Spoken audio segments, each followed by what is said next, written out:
Children's Bible club के साथ में जुड़कर हिब्रू सीखने वाले आप सभी विश्वासियों को शालोम। पिछली बार से हम लोगों ने जानवरों के नाम सीखना शुरू किया है और आज हम लोग छोटे प्राणी और इंसेक्ट्स के बारे में सीखने जा रहे हैं। तो अपनी अपनी वर्कबुक लेकर के बैठ जाइएगा और इन सारे नामों को इंग्लिश में, हिंदी में और हिब्रू स्क्रिप्ट में ज़रूर से लिखिएगा। परमेश्वर ने अलग अलग किस्म के प्राणियों को बनाया है और कोई कोई तो बड़े भयानक भी हैं। आओ हम सीखें इब्रानी भाषा। बाइबल में पाए जाने वाले जानवरों के नामों के अंतर्गत आज हम लोग दूसरा भाग देखने वाले हैं। ओ, ये तो एक बड़ा भयानक और जहरीला सा प्राणी मालूम होता है। इसे कहते हैं स्कॉर्पियन, यानी कि बिच्छू। और बिच्छू को इस तरीके से हिब्रू स्क्रिप्ट में लिखा जाता है, आप देख रहे हैं, आइन और आ की मात्रा है और खौफ, और उसके बाद में रेश और आ की मात्रा और फिर वित, अखरा, इस तरीके से बोलना है। र के उच्चारण पे फिर एक बार आपसे गौर करने को कहूँगा, थोड़ा अंदर से आवाज़ निकाले, अखराव। और ये स्कॉर्पियन है और बाइबल में ये भी हमें अलग अलग जगह मिलता है। और आप लोग जानते हैं प्रकाशित वाक्य में भी बिच्छू का वर्णन है कि किस प्रकार से ज़मीन के अंदर से निकलने वाले कुछ हैं और जो लोगों के पीछे पड़ेंगे। लेकिन इसके अलावा बाइबल में और भी स्थानों पर ये प्राणी हमें मिलता है।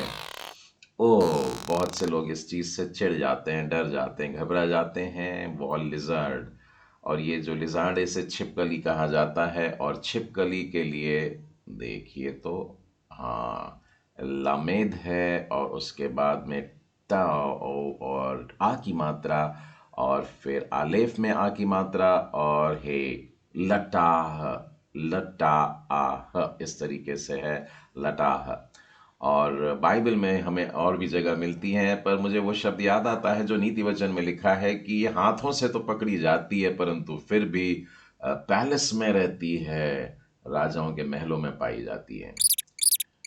हाँ, छोटा सा प्राणी है माउस, चूहा। और इसमें भी चूहे की अलग अलग जातियां होती हैं, लेकिन मैं खास करके माउस इसी शब्द पर गौर करूंगा, चूहा। और चूहे को इस तरीके से लिखा जाता है और इसका उच्चारण है अखबार। जी हाँ, बड़ा आसान है, अखबार।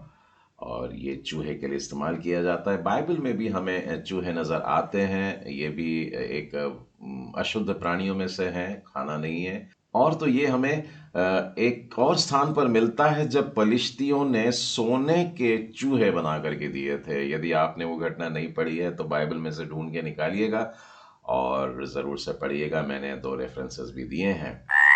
और ये है फ्रॉग, यानी कि मेंढक। और इसे हिब्रू स्क्रिप्ट में इस तरीके से लिखा जाता है, और ये है स्फारदेय, सादे, उसके बाद में फे, रेश, दालेत और आइन।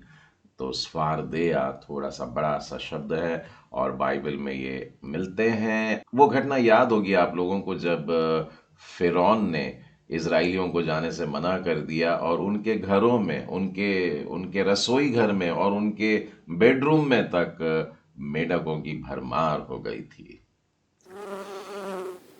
वाह, ये तो फूलों में से रस निकालने वाली मुझे मधुमक्खी दिख रही है, हनी बी दिख रही है।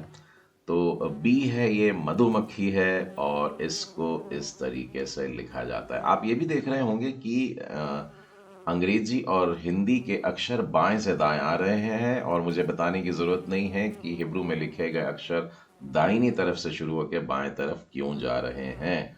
तो ये है दालेत, और बेत में ओ की मात्रा, और रेश में आ की मात्रा, और हे, और बड़ा प्यारा सा नाम है दबोरा। और ये बाइबल की एक बहुत ही फेमस पर्सनालिटी है, आपको याद होगा। तो बाइबल में जो न्यायों की पुस्तक में एक स्त्री है दबोरा नाम से, और वो आपको बाराक वाला युद्ध भी याद होगा, तो उसमें आप बी के नाम को देख सकते हैं, यानी दबोरा। और ये तो है स्पाइडर, और ये उसका वेब भी दिख रहा है। जी हाँ, ये मकड़ी का एक बड़ा विचित्र सा जाल है जिसमें वो अपने शिकार को पकड़ लेती है। और स्पाइडर को, मकड़ी को इस तरीके से बोला जाता है। यहाँ पर आइन शब्द है और उसके बाद में खैफ, उसके आ की मात्रा, और वेत, उसमें ई की मात्रा डली है, और फिर शिन है। अखाविश, अखाविश ये मकड़ी को हिब्रू में कहा जाता है, और बाइबल में हमें ये अय्यूब की पुस्तक में पढ़ने को मिलता है। ये साधारण ग्रास हॉपर नहीं है, ग्रास हॉपर की ही समान दिखता है, लेकिन इसे लोकस्ट कहते हैं, टिड्डी। और झुंड की झुंड भी आ जाती हैं, कई बार लाखों करोड़ों, लगता है जैसे कि काले बादल छाए हुए हों। और टिड्डियों के लिए जो शब्द है, लेफ में आ की मात्रा रेश है, और उसके बाद बेत में ए की मात्रा है, तो ये हो जाता है आरबे, आरबे। तो इस तरीके से पुकारा जाता है, और बाइबल में कई जगह हैं, और ये भी है निर्गमन 10 में भी हम लोगों को मिलता है, न्यायों 7 में भी मिलता है, और विपत्तियों के रूप में इसका नाम लिखा है। प्रकाशित वाक्य में भी टिड्डियों का वर्णन मिलता है। पानी में घूमने फिरने वाली ये प्यारी सी मछली, ये फिश है, और इसके लिए बड़ा छोटा सा शब्द है, दालेत और आ की मात्रा डली है, और गिमेल, तो ये हो गया दाग, छोटा सा शब्द है, और बाइबल में बहुत सारी जगह पर है। इज़राइली लोग मिस्र छोड़ करके तो आ गए थे, लेकिन उन्हें नील नदी की वो मछलियाँ जो भरपूर खाया करते थे वो याद है, और हमें प्रभु यीशु ने पुकारा है कि हम मनुष्यों के मछुआरे बने। उफ, ये तो स्नेक है, सर्प है, और इनसे दूरी रहने का है हम लोगों को। और इसे देखिए क्या कहा जाता है, नून में आ की मात्रा है, और का, और उसके नीचे आ की मात्रा, और शेन, नाखाश, नाखाश ऐसा कहा जाता है। और उत्पत्ति के 3 अध्याय का पहला ही वचन हमें बता रहा है कि परमेश्वर ने जितने भी बनेले पशु बनाए थे उनमें सर्प सबसे धूर्त था। और ये देखिए, ये बड़ा छोटा सा प्राणी है, इसे एंट कहते हैं, चींटी कहते हैं। और चींटी को कैसे पुकारते हैं, नून में ई की मात्रा है, और मेम में आ की मात्रा, लामेद में आ की मात्रा, और तो ये हो गया निमालाह, निमाला।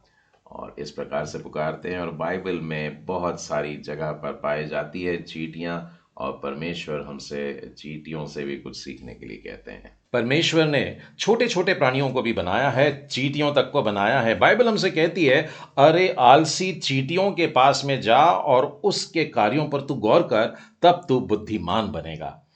परमेश्वर ने सारा कुछ जो बनाया है, हर एक से हम कुछ ना कुछ सीख सकते हैं। अगली क्लास में फिर मिलेंगे, जहां हम रंग बिरंगी चिड़ियों को देखने वाले हैं।